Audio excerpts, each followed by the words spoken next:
Kali ini kita bakal ngomongin file itu. File apa, no? That file. Ya pokoknya file itu, buat lo yang nggak tahu, ya udah close aja. Buat lo yang udah tahu, mari kita tonton videonya.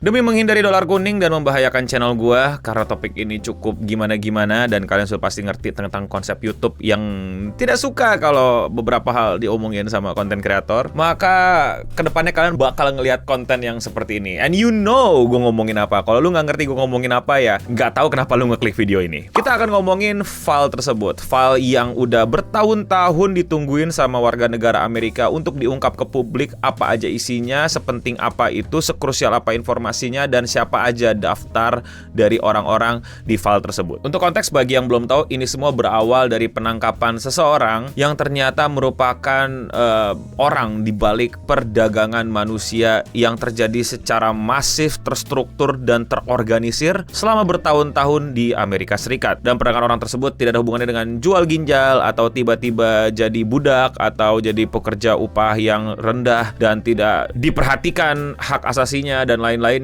Ini adalah perdagangan orang-orang yang belum dewasa demi orang-orang yang sudah dewasa. Ribet banget mesti ngomong kayak gitu doang. Tapi ya percuma bikin video panjang-panjang, tahu-tahu nggak boleh tayang videonya. Mending kalau cuman dikasih dolar kuning, tapi kalau bye-bye channelnya, ya sedih hati gua. Dia ditangkap di tahun 2019, yang sebenarnya dia udah diselidiki dari tahun 2006. Dan pada saat itu sebenarnya 2008 udah didakwa, tapi dakwaannya ringan banget, cuma 13 bulan. Dan seakan-akan bebas, dan akhirnya ditangkap lagi di 2019. Jadi tuh waktu ditangkap di 2008 itu tuh dia tuh bersalah karena dia pernah ada tuduhan ringan terhadap perlakuan dia ke seseorang. Itu di 2008. Tapi di 2019 dia ditangkap lagi karena ternyata ada konspirasi terhadap human trafficking yang dia lakukan. Dan ini adalah konspirasi yang paling kerasnya. Pada saat dia ditangkap di Agustus 2019, dia dinyatakan sudah tidak bernyawa akibat bundir. Banyak warga berspekulasi kalau ini bukan cuman bundir, melainkan bundir yang direncanakan atau terorganisir atau gimana, karena tersimpan sebuah banyak misteri di balik kematian beliau dan rahasia-rahasia orang-orang besar di tangan beliau. Makanya dari 2019 sampai akhirnya 2025, banyak masyarakat itu penasaran apa sebenarnya yang disimpan sama para polisi dan departemen-departemen terkait terhadap file dia. Makanya jadi the file yang diomongin banyak orang. Dia ngobrol sama siapa aja, email-emailan sama siapa aja, daftar media-media yang dia punya apa aja, tulisan-tulisan apa aja yang dia buat, tulisan-tulisan apa aja yang dia terima. Apa benar ada list orang-orang hebat di balik ini semua? Dan jawabannya adalah di 2025 akhirnya file tersebut dibuka ke publik akibat tuntutan dari masyarakat dan DPR di sana. Namun pada saat dikeluarkan, masyarakat juga ngamuk kayak, what? Apa ini? Ada foto, ada teks, ada email yang dikeluarkan yang bisa dilihat secara publik, namun masyarakat lagi-lagi kecewa. And additionally, some of the details on this are revealed later because we see this subject line. It says co-conspirators at the top.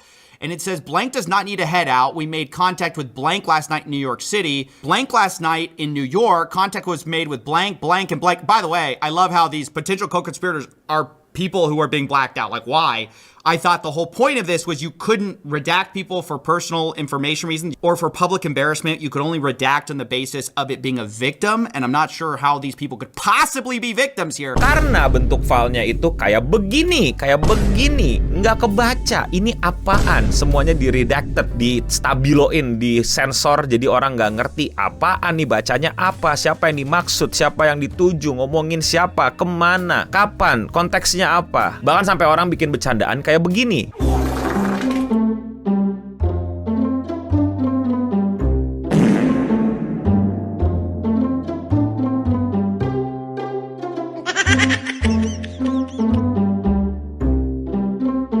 Benar-benar sesuatu yang bikin orang kesel kayak, jadi maksudnya apa? Ini maksudnya apa? Jadi gimana? Cara bacanya gimana? Terus gimana kita bisa jadi lebih paham apa yang terjadi sama the file yang diomongin dan the island yang dicurigai? Coba kalau gue udah ngomong di berbagai macam akalin kayak gini dan masih dolar kuning atau channel gue kenapa-napa, gue udah sih mendingan bahas anime aja lah. Jadi kata pihak-pihak terkait yang mengeluarkan file tersebut mesti disensor katanya demi melindungi korban yang masih di bawah umur. Kalau dipikir-pikir masuk akal. Oh iya ya, kan ini mah kesian gitu kalau namanya ke expose, nanti jadi dibully, apalagi mereka korban, ditambah mereka di bawah umur. Ya harusnya dilindungi dong, jadi nggak perlu dikasih lihat gitu, nggak perlu ditunjukin dan nggak perlu diperlihatkan, ya kan? Maksud akal. Sampai akhirnya lu sadar yang disensor itu bukan mereka, tapi hal yang lain, hal yang nggak jelas, hal yang nggak masuk akal untuk dibilang bahwa ini adalah sesuatu yang dilakukan demi melindungi anak kecil. Kelihatan banget yang dilindungi adalah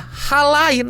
Apa? Siapa nih? Nah, jadi itulah kenapa rekan-rekan semua, The File yang diomongin, yang diseriusin, yang sampai satu dunia nanyain, itu tuh dianggap penting banget untuk dikeluarkan, penting banget untuk dikasih lihat ke publik, penting banget untuk jangan ditutup-tutupi. Tapi nyatanya masih ditutup-tutupi, masih di sensor-sensor kayak gini. Jadi ngapain dikeluarin? Mereka nggak dapat info tambahan, mereka cuma dapat kayak semacam mesti belajar decoding lagi dan lain-lain. Warga sana marah, ngamuk, kayak, woi, yang bener aja ini mah lagi-lagi mainan konspirasi lagi gitu loh. Justru malah yang dilakukan sama pihak-pihak terkait dengan mensensor banyak sekali atau redirected banyak sekali teks, makin membuat masyarakat itu semacam percaya bahwa ini semua adalah konspirasi besar. Dan nama-nama besar yang sempat dicurigai ada di dalam situ beneran ada. Karena nggak dikasih lihat transparan, karena nggak ditunjukin aja gitu, nggak dikasih lihat aja gitu. Tentu saja nama-nama tersebut adalah nama-nama seperti politisi-politisi Amerika, Bill Clinton, dan tentu saja Donald Trump, dan sosok-sosok lain yang terkenal juga di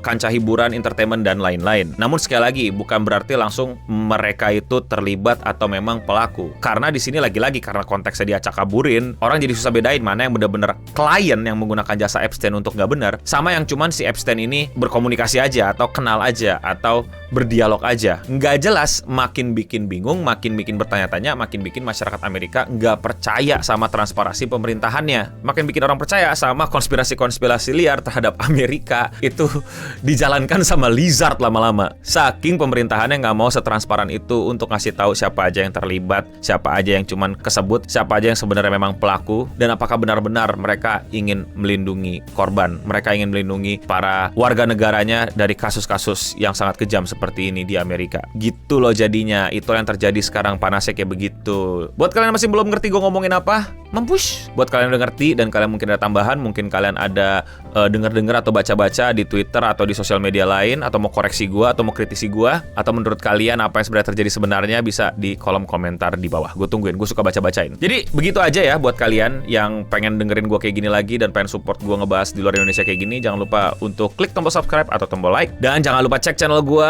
klik video yang menurut kalian belum kalian tonton dan masih pengen dengerin gue ngobrol sama kalian, karena gue upload video sehari satu. Dan jangan lupa juga untuk share-share informasi terbaru atau stay connected sama gue di sosial media lain seperti Instagram dan TikTok. Twitter udah nggak main. Dan ya, sekian seputar internet untuk episode kali ini. Gue udah mending pamit undur diri, kritik saran di bawah, dan untuk kita semua, stay clean and sound.